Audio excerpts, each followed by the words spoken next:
Good morning.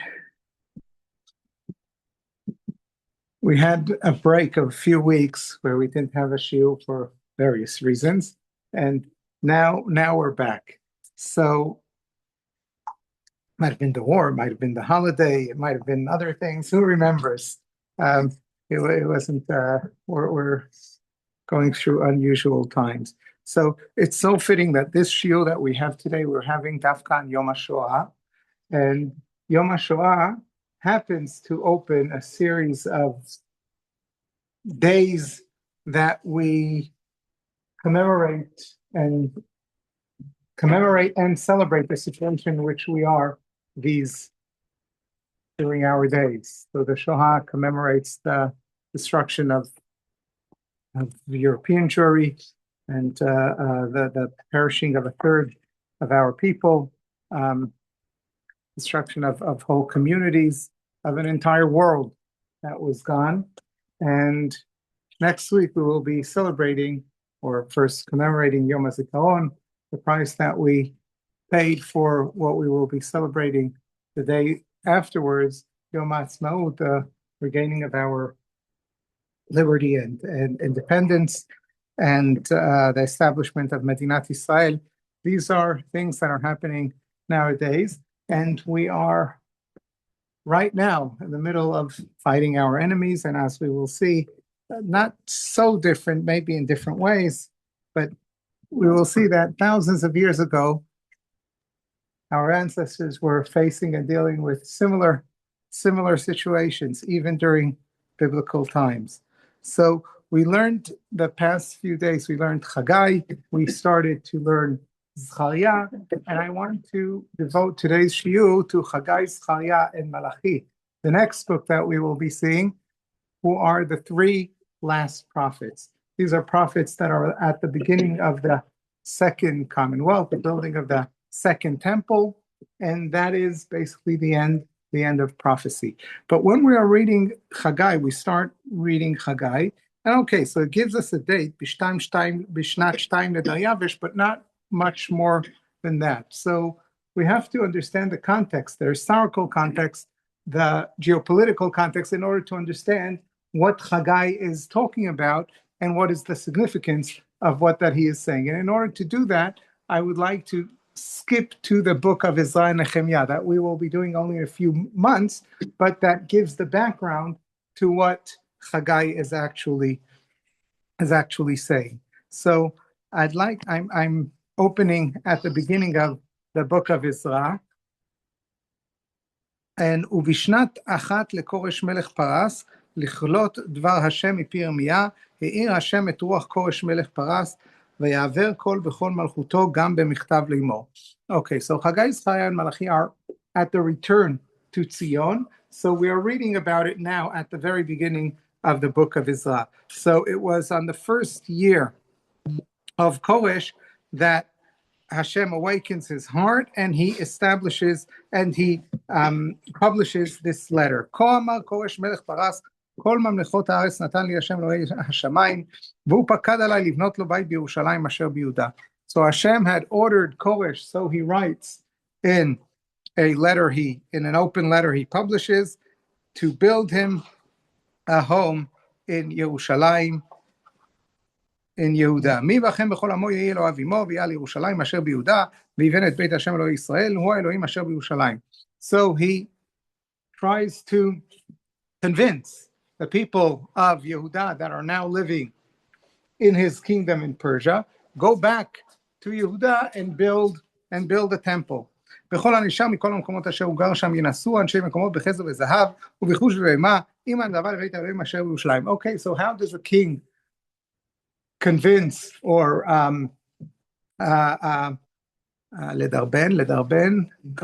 encourage, thank you, encourages his people to do something, gives them tax benefits, right? So that's what Koresh says. He says anyone who goes will have the people of his place will have to give him certain benefits, and they'll go with it to build the Mikdash in Yerushalayim. Then what happens?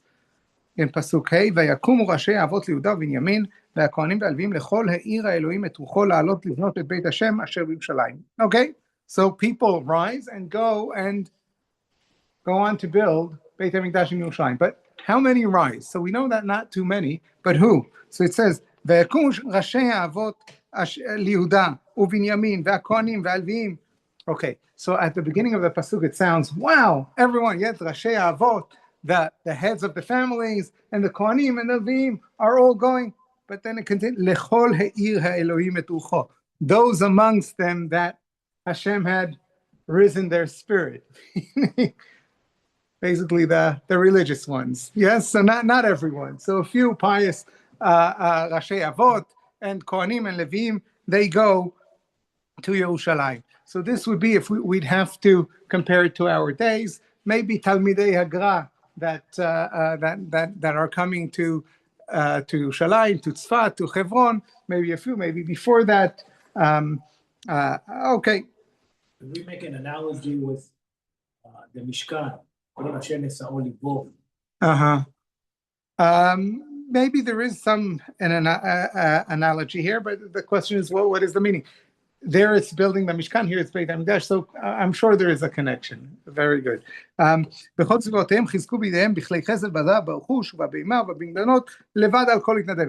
around them gave them a lot of money to take to Yerushalayim. So picture this, they're all sitting in Persia, basically the America of those days. Yes, that is the center of the world. That's where everyone is living. They're wealthy, they're well-doing, they're part of the culture and society and politics wherever they are.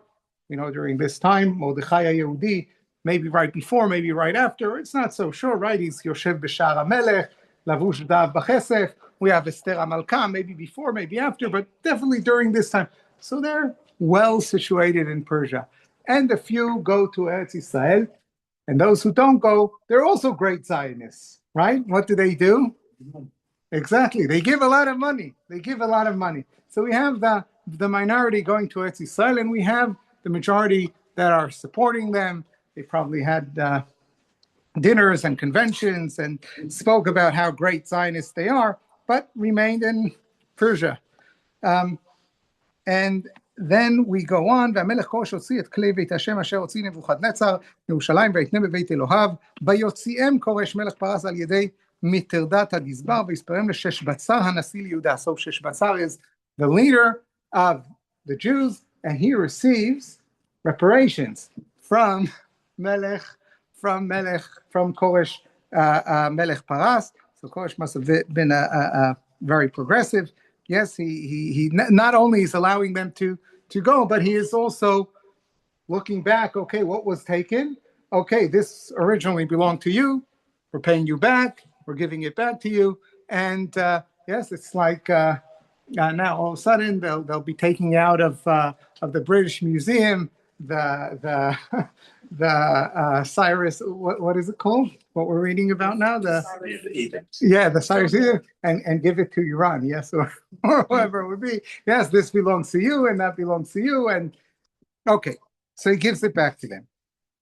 And then it goes on to say what exactly they received and how much money. Okay, so and they go to Yerushalayim, and then Perek Bet tells us the second Aliyah. The second Aliyah, we have already a bit more people coming. ואלה בני המדינה עולים משבי הגולה אשר הגלה נבוכדנצר מלך בבל לבבל וישובו לירושלים ויהודה איש לעירו.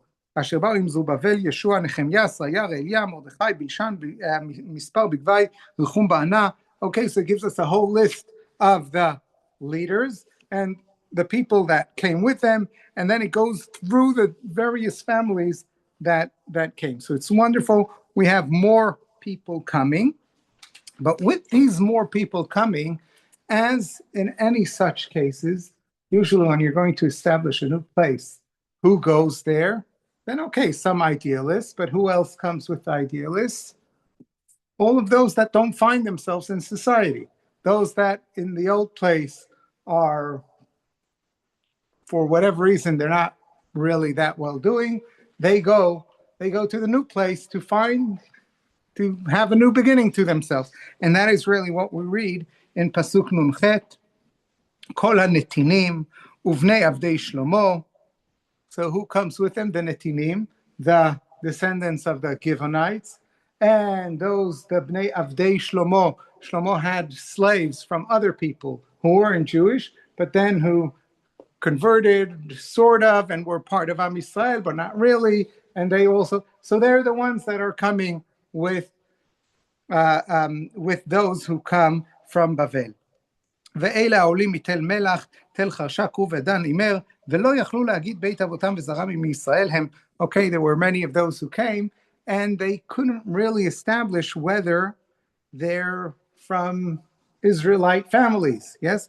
עם ישראל הם, and these are them, בני דליה, בני טוביה, בני נקודה, okay.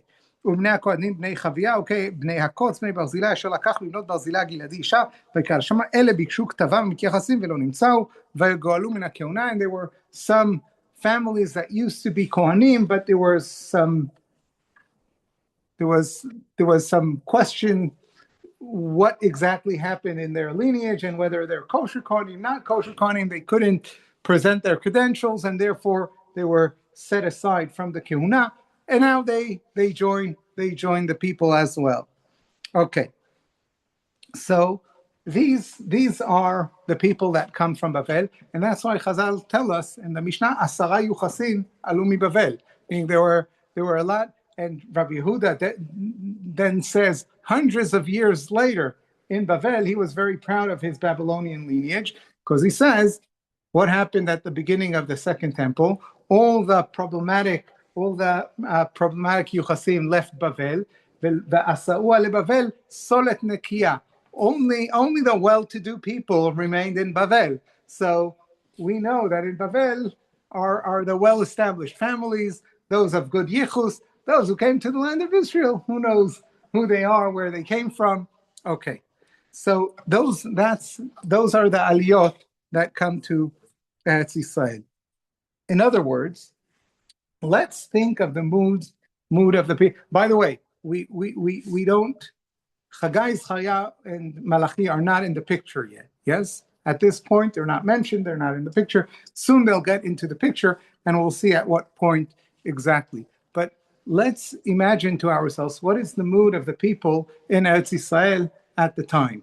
So, after 70 years of Galut, they come back to the land of Israel. And probably they have, when they were living in Bavel, I'm sure they had great hopes of the Geulah. Hashem will come and redeem us, and all this wealth and greatness that we are now experiencing here in Bavel and in Persia, it will all be uprooted with us and taken with us to the land of Israel, and there we'll live this magnificent and wonderful life, and it will be in Eretz Yisrael, and with a great temple that the way we remember it from the days of old, and it will be wonderful. Yes, if we'll try to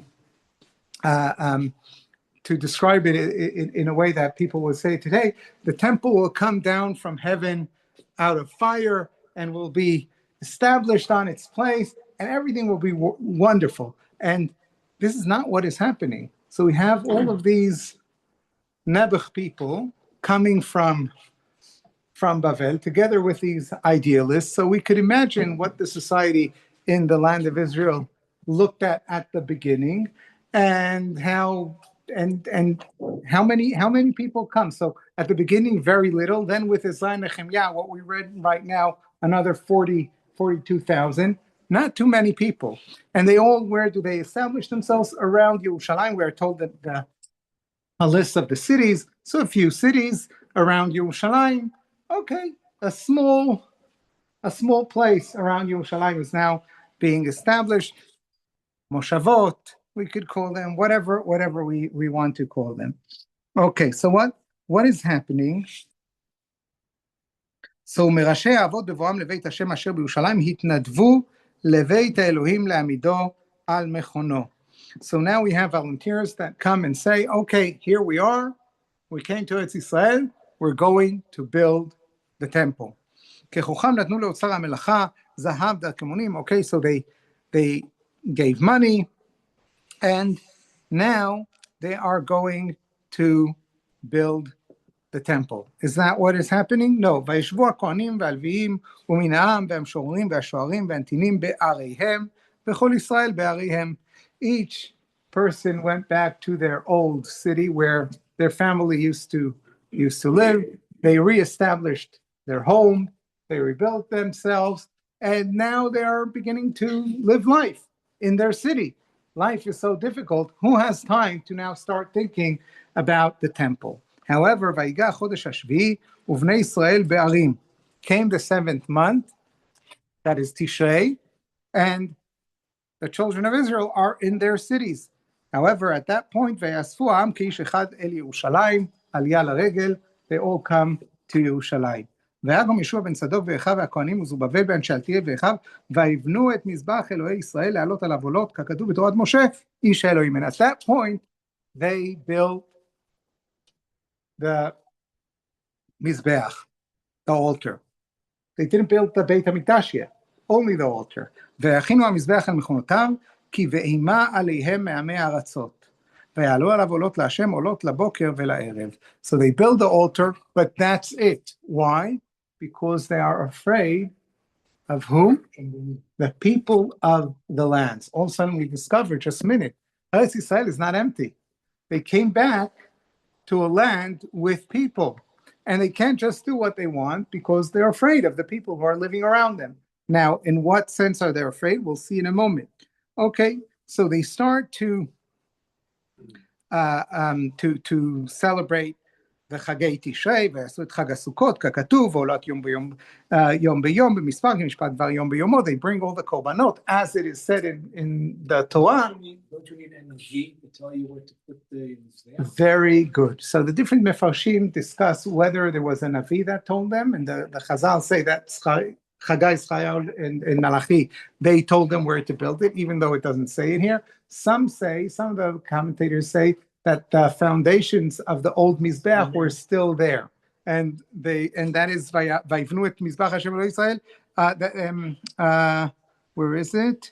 Vayachinu as Mizbeach al mechonotav. On the foundations that were already there, they built the Mizbeach. So there are different understandings of how exactly it was done, but it was done nonetheless. Okay. So מיום אחד לחודש השביעי החלו לעלות עולות להשם והיכל השם לא יוסד. From that day onwards, they started to bring korbanot and on the altar, but without a temple. Okay. However, they began to prepare for building the temple. So ויתנו כסף לחוצבים ולחרשים ומאכל ומשתה ושמן לצידונים ולצורים להביא עצי ארזים. In the chapter 2, they'd already given. No, so they brought the money with them from Bavel. They have the money. So they have plenty of money, but they now need to build. And building is dangerous because the people might cause trouble. So what do? They start paying the sources. They start to pay the people that are going to give them the resources to build Beit HaMikdash. So in Sidon up north, where Shlomo HaMelech got the cedars to build Beit HaMikdash, they now go there. They found they find the right people to buy the wood from. They pay them. They already pay up front all of those that are going to build Beit HaMikdash and to prepare the stones, etc., the masons. Okay, so everyone is prepared.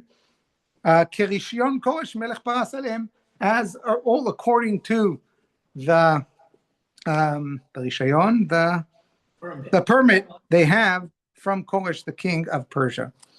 But then what happens? ובשנה השנית לבואם אל בית האלוהים לירושלים, בחודש השני, החלו זרובבל בן שאלתיאל ויהושע בן צדק ושאר אחים הכהנים והלווים וכל הבאים מהשבים בירושלים ויעמידו את הלווים. Okay.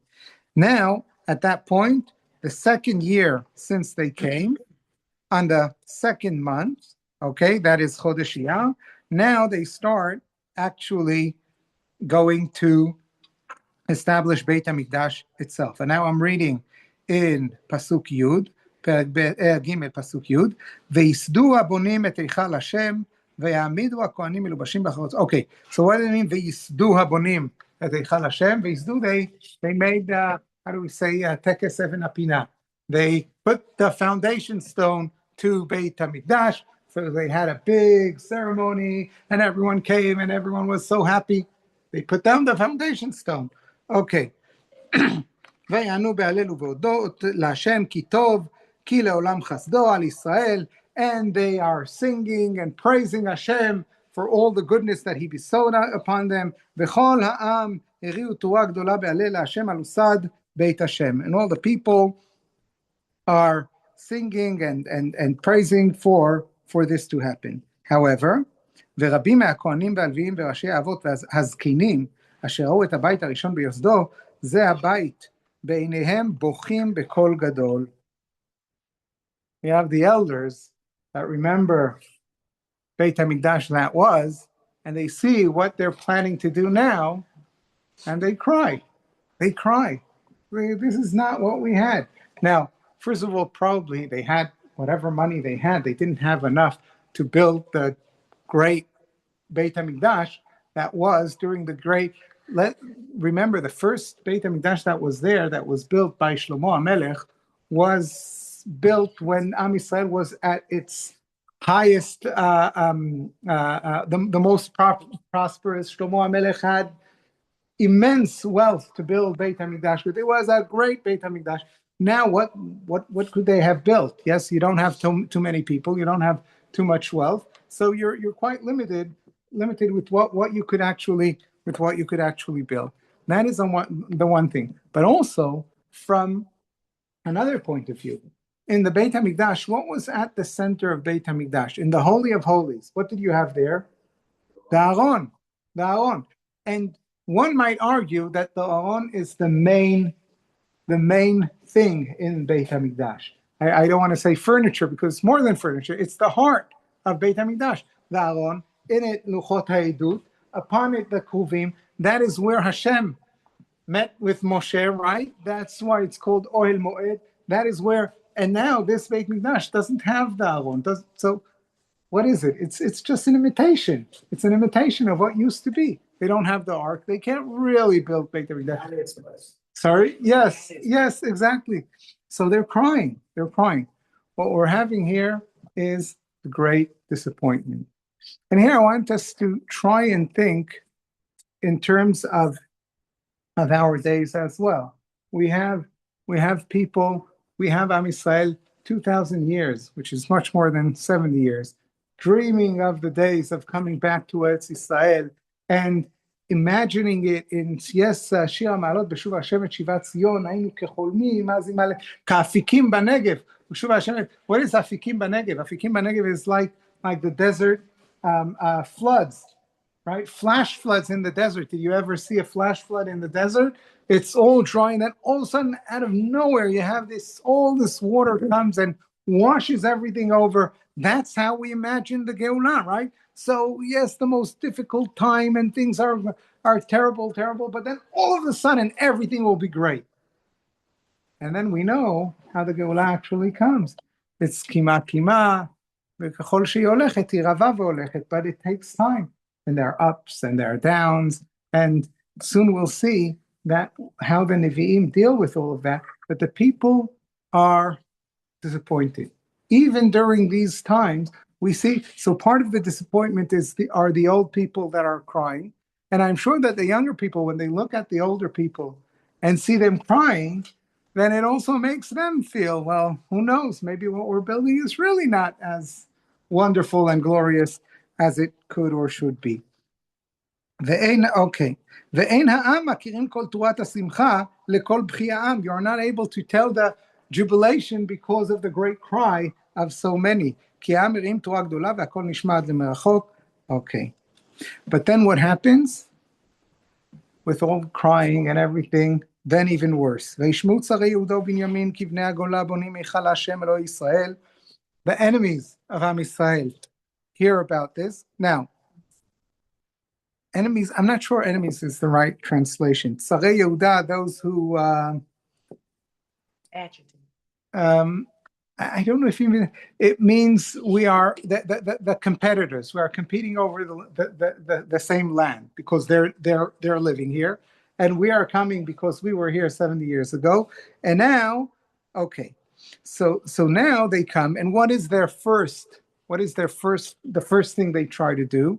ויקשו את זרובבל ולראשי האבות. They come to the leaders of the Jews, and they say, ויאמרו להם, לבני עמכם, כי ככם נדרוש לאלוהיכם, ולא אנחנו זובחים, אם עשר חדון מלך אשור מעלה אותנו פה. So they say, look, we are people that came, we were exiled here from who knows where, and when we came here, we didn't know what to do. And if you remember, they, at the beginning, they were in trouble when they came to Eretz Yisrael, and they were told, you're in trouble because you're not worshiping the God of the land. The God of this land is Hashem Elohei Yisrael. You have to worship him, and they started to worship him in their minds. So now they come, but they know nothing about Judaism, or very little, because what they learned from the few Israelites that were living around them that also didn't know so much. And they said, look, we're also people of the land. We worship the same God. We want to take part in building Beit HaMikdash. But now, taking part in building Beit HaMikdash, meaning it's not only yours, it's also ours, right? And at this point, I'm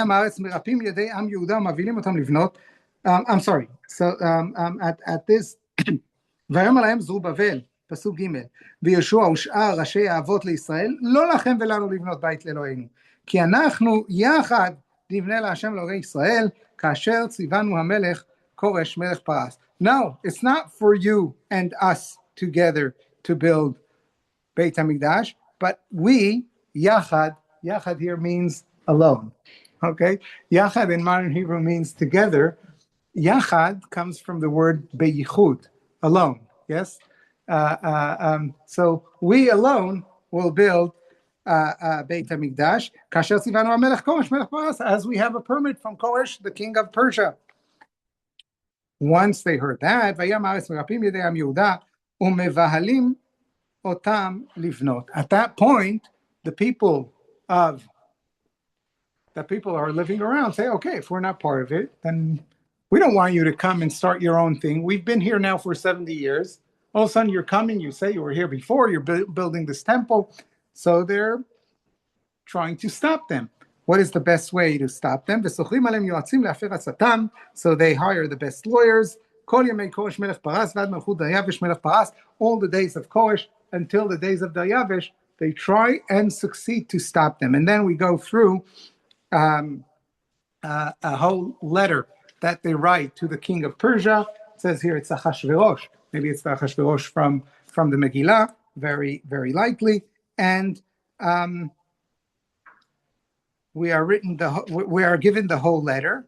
And at the end, the Achashverosh, or whoever it was, writes them, could have been even Koresh, sends them a letter back saying, in Pasuk Kaf Gimel, Perek Dalet Pasuk Kaf Gimel is the conclusion, Edain mindin from this, mindi parshegen nishtevana, di artashchasta malka keri kadam rechum, v'shimsha yisafrak v'netzav mazal bivilu leYerushalayim al Yehuda, uvatil himo be'ezra v'chayil. Okay, vatilum. So they say, just a minute. No, I read the פסוק כ"א, כהן שימותם לבטל לגובה יעילן, וכאבת הדח לה תתבני עד מיני טעמם יצם. So he says, at this point, stop the building. Okay, so he doesn't say, I cancel my permit, but he says, not now, we're delaying it. Okay, and then we know that at least for a long time, so it started during the days of Koresh, went through the days of Achashverosh, up until the days of Daryavish.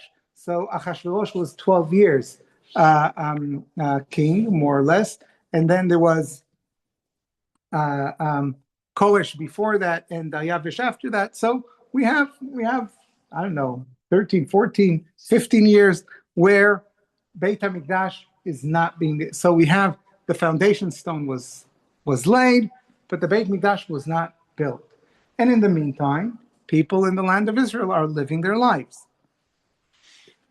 And it is at this point that Ezra, in the book of Ezra, Perek Hey, Pasuk Aleph, Vehitna bi Chagai Nevi'ah, Uzcharia Barido Nevi'ah al Yehudei, di Bihud uVyerushalayim Beshum Ela Yisrael Alehon. It's in Aramaic, by the way, yes. So you put parts of the book of Ezra and Nehemiah are already in Aramaic, and yet is in Aramaic because that becomes the lingua franca of the time. But anyhow, Chagai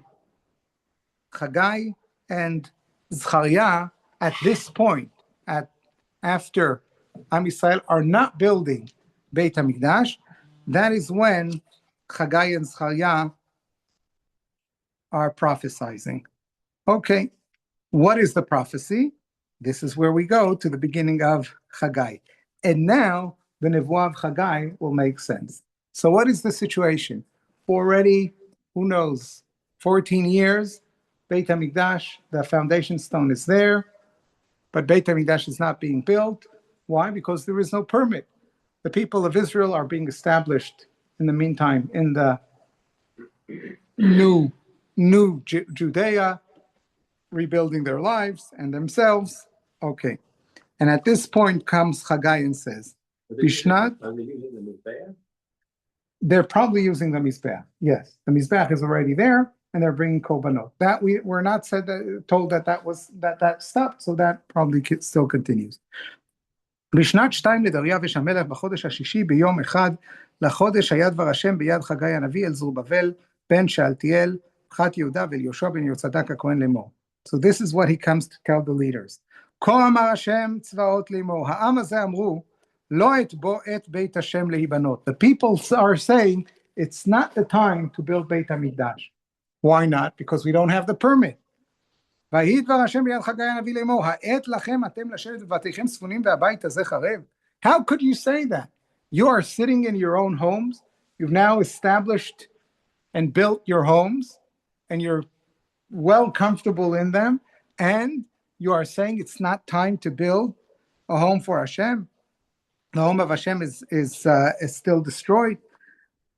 ועתה כה אמר השם צבאות, שימו לבבכם על דרכיכם. Hashem says, pay attention to what you're doing. זרעתם הרבה והווה מעט החול, ואין לשובע שתו ואין לשוחרה לבוש ואין לחום לו, והמשתכר משתכר אל צאן עקוב. The economy in the new land of Judea is not what you would like it to be. It's things are not going well. Now he hints to the fact that there's famine, there's a drought. What do you think? This is במקרה? This is just like that? כה אמר השם צבאות, שימו לבבכם על דרכיכם, העלו ההר והבאתם עץ ובנו הבית, וארצה בו, וכבדה אמר השם. Hashem wants you to build him Beit HaMikdash, and if you do that, things will get better. פנו אל הרבה, והנה למעט, והבאתם הבית ונפחתי בו, Yan me ne'um Hashem tzvaot. Okay, so you don't have a lot. Build a small home, what you can. A small house to Hashem. Build it. Yan beiti asher hu charev ve'atem ratzim ish lebeito. You cannot have a situation where my house is destroyed and you are running each to your home to build it. Al ken alechem kalu shamayim mital ve'aretz kala yevula. And the reason why there are droughts is exactly because of that. ויקחורב על הארץ ועל הערים ועל הדגן ועל תירוש ועל היצר ועל אשר תוציא אדמה ועל אדם ועל הבהמה ועל כל יגיע הכפיים. There is a drought because you are looking after yourselves and not after your spiritual lives and after building Beit HaMikdash for me. And then what happens in Pasuk Yud-Bet? וישמע זרובבל בן שאלתיאל ויהושע בן יהוצדק הכהן הגדול בכל שארית העם בקול השם אלוהיהם ועל דברי חגי הנביא כאשר שלחו השם אלוהיהם ויראו העם לפני השם. At that point, they listen. Maybe for the first time in history, Am Yisrael listens to the Navi. No, it happened a few times before, but here they listen. And now, the big thing about it is that they still don't have a permit from Koresh. But they didn't really try to fight that situation. What happened? Koresh gave them a permit. They came to build it. The other people sent letters and they decided to stop it. So said, okay, fine, it's not time, we'll wait. And this is what Haggai is angry with. He says, these are just excuses. You could get up, you could write back to Koresh, you could explain the situation, you could start building, and then when he'll send back, you'll say, look, it's just this little temple, what do you want? It's not a big deal, don't worry, and it will be fine. The fact that you're not even trying to fight it in any way, that shows that you don't really care about it. You need to go ahead and build a temple. That is the point that Haggai is making here. And we are said that he's together with Zechariah. Zechariah is the book that we just started now as well. So both of them are saying these nevuot. Now the nevuah of Haggai is basically what we said now, and it continues, but more or less in the same line. Zechariah is a bit more complex because he has other nevuot as well. And I want to fix in on one nevuah that I think also has to do with our situation today. But before we get to Zechariah, I want to say something about the flyer I sent about the Shiur. Did you wonder what is the connection between the picture on the flyer and the Shiur? Could you show us the picture? Oh, you have Okay. to look at it. I don't have. Do you remember the picture on the flyer? Okay, you don't remember because it made no impression on you because it had no. What is the connection to the Shiur? It's not clear. Let's see if you could guess before we move on. Yes. Thank you. So here's the picture. Some hotel? Okay, maybe. Yeah. Thank you. Yeah. Okay, it's a new establishment of some complex of condos, apartments somewhere in Haifa, but it calls it Neve HaTzedek Shel Haifa. And I said, wow, this is exactly what Haggai was talking about. Because here we have Am Yisrael sitting in these beautiful homes, and from one year to another, homes in Israel look better, are much nicer and beautiful, and you have these towers and homes being built, and to such an extent that homes for people are not now called Neve HaTzedek. What is Neve HaTzedek? Neve HaTzedek is Beit HaMikdash in Yerushalayim. That is the seat of justice where Sanhedrin sat. That was what the Navi calls Neve HaTzedek. And now, what do we call Neve HaTzedek? The places where our own apartments, our own homes, that is Neve HaTzedek. Now, what it means to say Neve HaTzedek, it says because one of the beautiful beautiful apartments, neighborhoods in Tel Aviv. There's the one of the first neighborhoods in Tel Aviv that was built even before Tel Aviv was called Neve Tzedek. So it's a very nice place. So they wanted to say that this is the Neve Tzedek of Haifa because it's a restoration of a neighborhood that was there at the beginning of the 20th century. So that's the Neve Tzedek. But you could read it as this is the Neve Tzedek. Now, if to bring irony to a full circle, the name of the street where this is built is called Shivat Tzion. Okay? So Shivat Tzion is now depicted with Neve HaTzedek, which are what? Beautiful apartments for us to live in. So this is what we're building. We're building a beautiful place for us to live.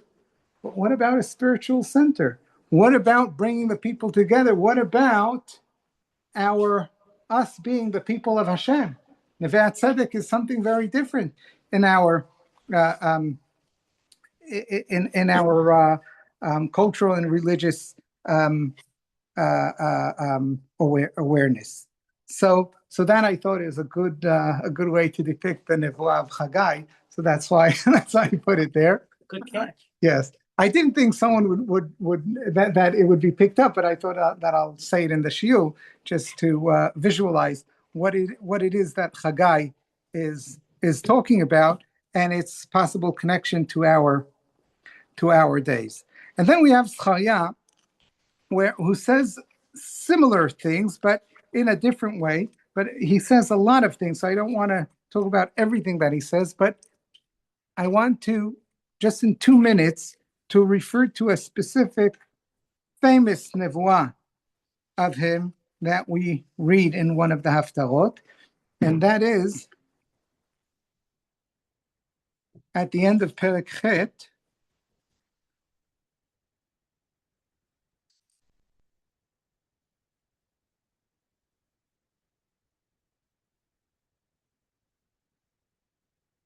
where the people ask him, should they still fast all the fasts,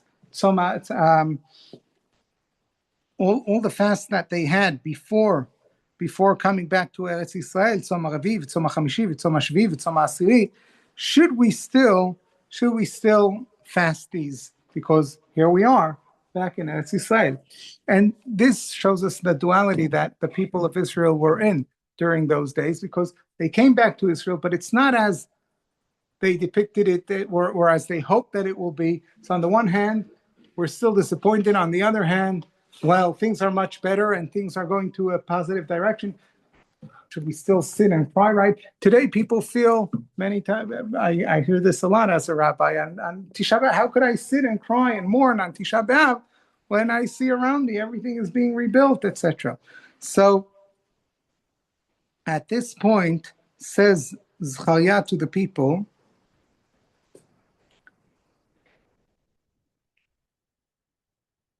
oh, where am I? Said, I lost the pasuk, the specific pasuk. Oh, here. Perek Zayin, pasuk Dalet. וידבר השם צבאות אלי לאמור, אמור אל כל עם הארץ ולכהנים לאמור, כי צמתם וספות בחמישי ובשביעי, וזה 70 שנה, הצום צמתוני אני, וכי תאכלו וכי תשתו, הלא אתם האוכלים ואתם השותים, הלא את הדברים אשר קרא השם ביד הנביאים הראשונים ביות ירושלים יושבת ושלווה, וערי הסביבות והנגב והשפלה יושב. Okay, it's not so clear what he's answering.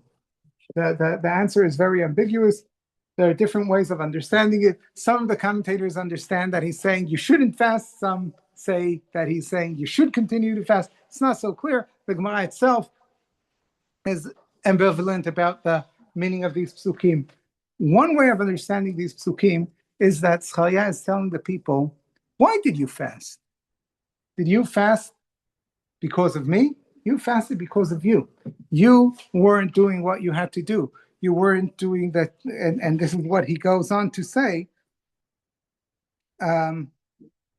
ויהי דבר השם אל זכריה לאמור, כה אמר השם צבאות לאמור, משפט אמת שפטו ושפוטו, וחסד ורחמים עשו איש את אחיו, ואלמנה ויתום וגר, גר ועני אל תעשוקו, ורעת איש אחיו אל תחשבו בלבבכם. Why did I bring this galut? Because all of the bad things that you have done, you weren't good people. You were bad people. That's why you were punished. And when you fast, it is as an act of tshuva, it's making yourself better. Are you now better than you were then in these areas? Maybe yes, maybe not.